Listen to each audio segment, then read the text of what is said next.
It's all for you. I'm not hungry. Go ahead.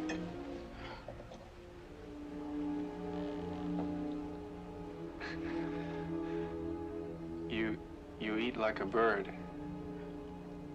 You'd know, of course. No, not really. Anyway, I hear the expression eats like a bird. It's really a falsity. Because birds really eat a tremendous lot. But I don't really know anything about birds. My hobby is stuffing things. You know, taxidermy. And I guess I'd just rather stuff birds because I hate the look of beasts when they're stuffed. You know, foxes and chimps.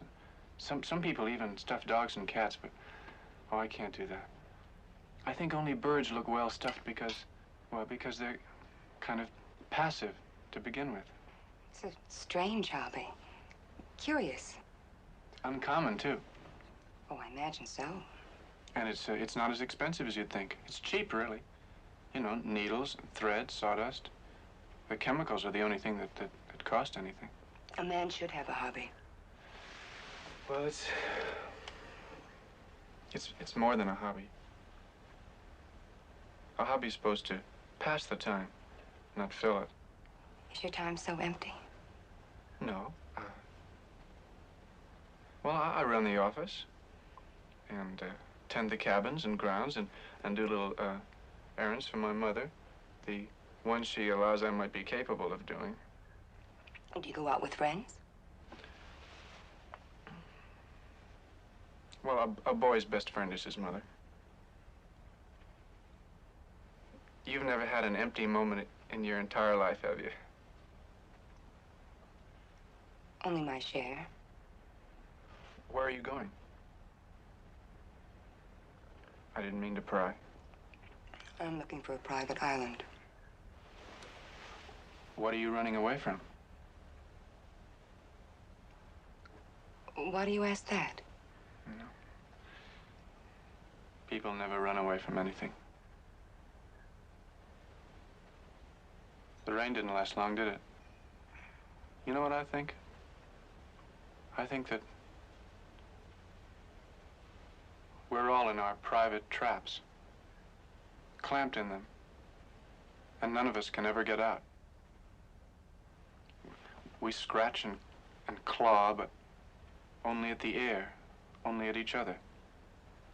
And for all of it, we never budge an inch.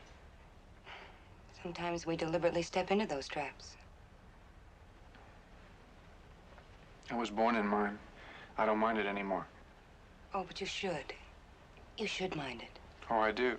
But I say I don't. You know, if anyone ever talked to me the way I heard, the way she spoke to you. Sometimes, when she talks to me like that, I feel I'd like to go up there and curse her and leave her forever. Or at least defy her.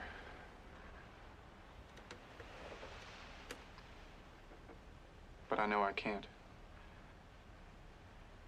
She's ill. She sounded strong. No, I mean, ill. She had to raise me all by herself after my father died. I was only 5, and it must have been quite a strain for her. She didn't have to go to work or anything like that. He left her a little money. Anyway, a few years ago, Mother met this man, and he talked her into building this motel. He could have talked her into anything. And when he died, too, it was just too great a shock for her. And the way he died. I guess it's nothing to talk about while you're eating. Anyway, it was just too great a loss for her. She had nothing left. Except you. Well, a son is a poor substitute for a lover. Why don't you go away? To a private island like you? No. Not like me. I couldn't do that. Who'd look after her? She'd be alone up there. The fire would go out. It'd be cold and damp like a grave. If you love someone, you don't do that to them even if you hate them. You understand? I don't hate her.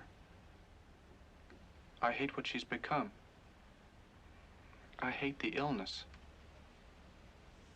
Wouldn't it be better if you put her someplace? You mean an institution? A madhouse?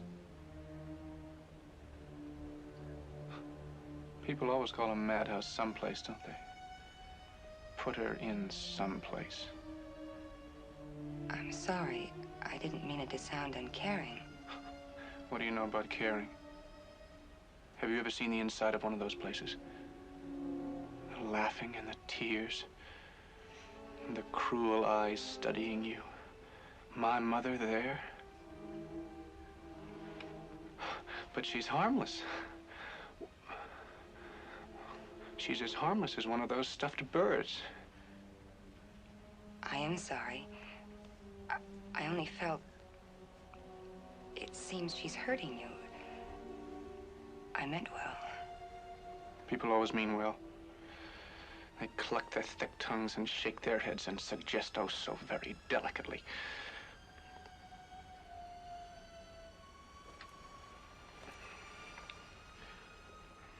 Of course, I've suggested it myself. But I hate to even think about it. She needs me. It's not as if she were a maniac, a raving thing. She just goes a little mad sometimes. We all go a little mad sometimes. Haven't you? Yes. Sometimes just one time can be enough. Thank you. Thank you, Norman. Norman.